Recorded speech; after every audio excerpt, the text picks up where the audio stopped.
This spring I went to the Ramsey County Library, had a big used book sale, and I went to that and picked up a couple paperback science fiction books for my husband and found a little hardback book for myself. It smelled a little musty, but I couldn't resist the title. It was called Maybe, and then in parentheses, Maybe Not. Yeah, it was written by Robert Fulghum, and maybe some of you recognize that name. He is a singer and a guitar player. He's an artist, a sculptor. He's also a retired Unitarian Universalist minister. He's written many, many, many books, one of which was on the New York Times bestseller list for over 2 years. It's called All I Really Need to Know I Learned in Kindergarten. Remember that? I looked him up, and he's got a lot of great titles, just really fun titles. There's a couple more I want to share with you. What on Earth Have I Done? And Words I Wish I Wrote. Those are books I wish I wrote. I want to start out this morning with an excerpt from All I Really Need to Know I Learned in Kindergarten. He wrote this in 1988 by Robert Fulghum.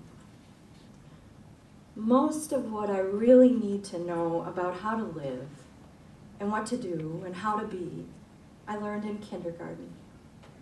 Wisdom was not at the top of the graduate school mountain, but there in the sand pile at Sunday school. These are the things I learned. Share everything. Play fair.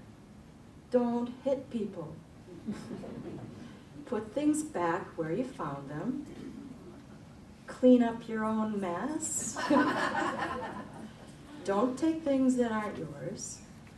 Say you're sorry when you hurt somebody. Wash your hands before you eat. Flush. Warm cookies and cold milk are good for you. Live a balanced life. Learn some and think some and draw and paint and sing and dance and play and work every day some. Take a nap every afternoon. I like that. When you go out into the world, watch out for traffic. Hold hands and stick together. Good, wholesome wisdom. We gather wisdom from everywhere and everyone and everything around us all the time. And that's because we are one in spirit, one in mind. There's probably a book written somewhere about the wisdom and life lessons that you can get from your family pet. Maybe I should write that. How many of you are pet owners? Oh, yay, yeah. So I'm just going to share from my own experience. I have a little dog. Some of you know my dog. Yeah, we even have vets in here. We know a lot about animals.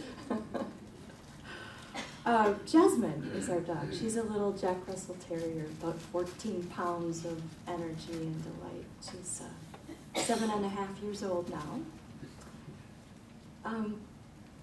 But I remember when we got her. She was born on a farm in Northfield, and my oldest son Ben was a senior in high school, and our younger son Nick was in 9th grade. And the two boys and their girlfriends got in the car with me to go look at the puppies. And it was like a scene from 101 Dalmatians. There was a little table, and underneath the table was this nest of puppies all cuddled together. And there were black puppies and white puppies, and big puppies and little puppies, and squirmy puppies and sleepy puppies, and we were just all enamored with them. And meanwhile, Nick sat down on the linoleum floor, cross-legged, and a little white puppy crawled onto his lap. And that was Jasmine. And Jasmine picked Nick. Yeah. We got to bring her home when she was about 8 or 9 weeks old. And since the boys were still in school, much of the care for her and training was my responsibility during the day. And I loved it, and we really bonded and had fun. When she got old enough, I took her to puppy class. Puppy training class is awesome. It really helped a lot. I needed to develop some skills in learning how to deal with this little bundle of energy, how to deal with a dog with her size and her temperament. One of the things about training puppies is that you do it with gentleness and kindness and consistency. And that's a real golden rule for us too. We can train ourselves, our minds, in that same way. One of the commands I learned is called the settle command. Did you hear that? I learned the command. Because I had to learn it first in order to teach it to my dog. And what that command is it's a super command. It establishes the order in your relationship. So I became alpha, and the dog is not, right? It's also a great command for calming your dog. So I have a daily spiritual practice of meditating, 20 to 30 minutes, and I would set Jasmine on my lap and use this settle command. At first she resisted, you know, she'd try to get her head up and get off my lap and go snooping around, but I would gently put my one hand on her neck and the other on the back side of her and lay her kind of on her side on my lap. And eventually she got it. She would just go limp. I'm going to lose this. She would go limp on my lap. And it really helped me, her presence, that breathing, the warmth of her body, the gentle heartbeat, and her total surrender helped me go within and really be still in the silence. One of our YOU sponsors, Tom Kriegel, has a beautiful way of describing the silence. One night in our YOU meeting, he said, "Silence is the soul's oxygen." Isn't that pretty? I don't often meditate with Jasmine on my lap anymore, but sometimes I do, and I still find it very enjoyable. We can learn from that. When we sit to meditate and go into the silence, we can use that command for our quiet time. We settle, we set things aside, we put things out of our minds, we stop resisting. You know, there's often, just like she had the urge to pop up and hear a noise, we have the same urge to check our email or see if we turn the coffee pot off or the train whistle goes by. There's so many distractions, but we learn to resist all that and just go limp in our meditation. Relax our bodies, we let our minds go limp. We allow the Christ within to be alpha, right? Yeah. We sit, we stay. And we have a meditation experience. Another command I learned in puppy training is leave it, the leave it command. I don't want Jasmine to eat something that's dropped on the floor that wouldn't be good for her. I don't want her to sniff or eat something dead on the street or something stinky, right? So it's a leave it, and then she knows not to touch it, not to go near it. It's not okay. So I use that command for myself too. You know, when I don't want to be rolling around in stinking thinking,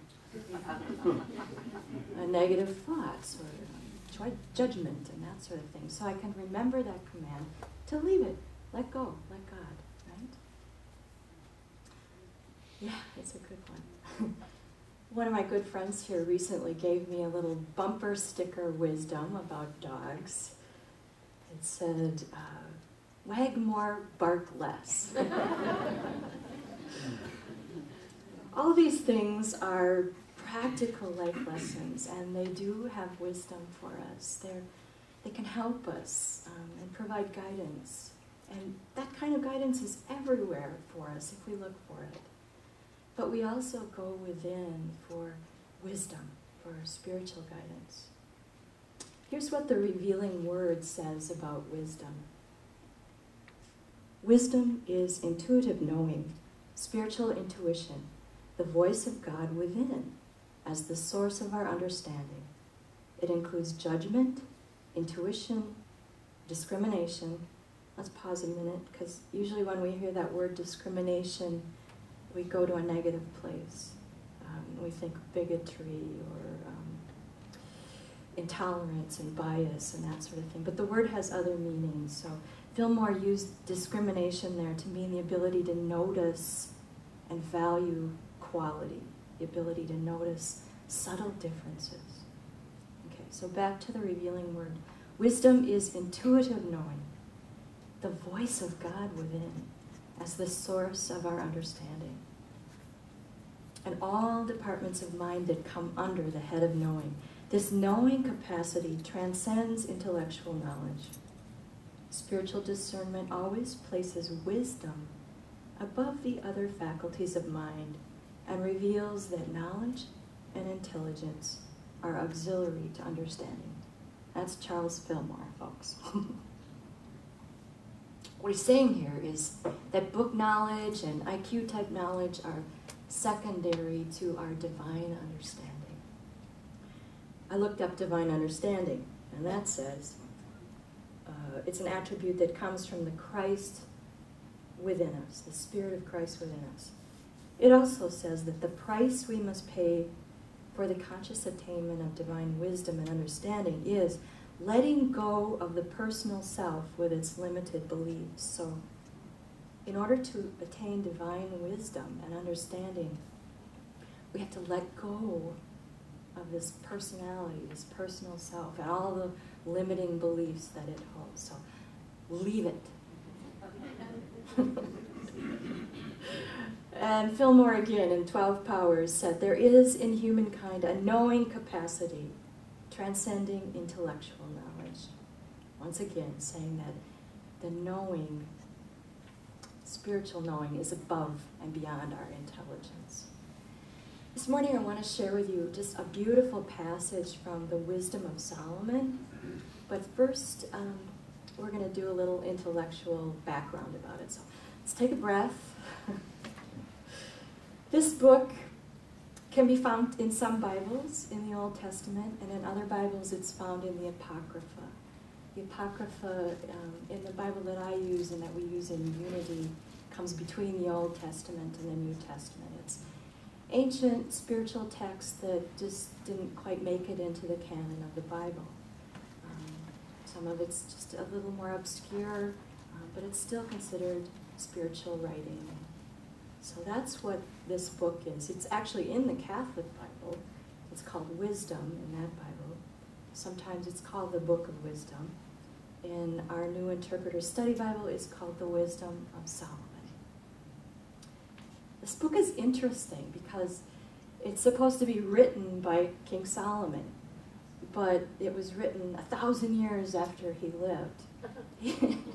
He lived from 970 to 931 BCE. That's before Common Era. It used to be BC before Christ, now it's BCE. Okay, so he lived way back then. This book was written somewhere between 50 BCE and 50 CE, AD, whatever. So kind of in that same time frame that Jesus was on the planet. It was written by a Jew, and it was written in Greek. This is also the time frame when the Jews were being persecuted in Egypt. There was a lot going on. And, so the author, well, this was a common practice, I guess, in ancient writings, that you could take on a pseudonym and pretend to be someone else and write from their... Yeah, interesting, isn't it? King Solomon is noted for his wisdom. You know, his reputation was that he was wiser and greater than any of the kings before him. And you may remember the Old Testament story where he prayed to have an understanding heart, to judge people and have discrimination between right and wrong, good and bad. 1 Kings chapter 10, verse 24 said, the world sought audience with Solomon to hear the wisdom that God had put in his heart.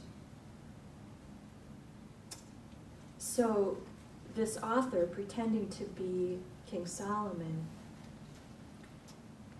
using that name, could offer some good and practical advice. He could encourage and uplift the Jews of the time, and he could also talk about the importance of wisdom. The passage I want to share with you is called Description of Wisdom, and it's from the book called The Wisdom of Solomon, chapter 6, verses 12 through 14. So that's the background. Let's put all that intellectual piece aside and just let now your heart and feeling nature come forth. Allow the beauty and love and wisdom of these words to fill your heart.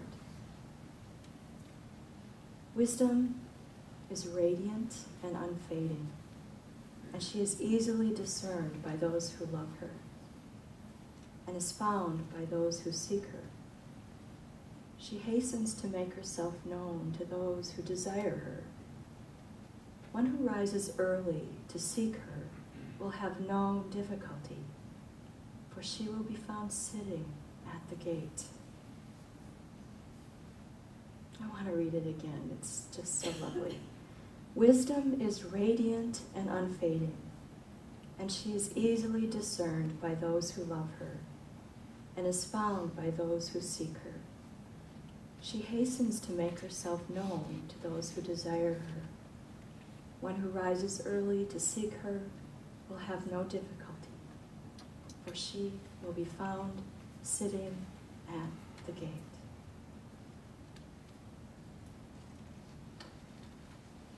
The unfortunate piece, like so much of the Bible, it kind of has a projection of a God out there, and we in unity really want to talk about the God within, the Christ within. But once in a while, isn't it nice to hear Spirit referred to as she and her? And I just found this passage so lovely. And it's also very wise. Wisdom is radiant and unfading. She makes herself known every day, every minute, waiting for us at the gate.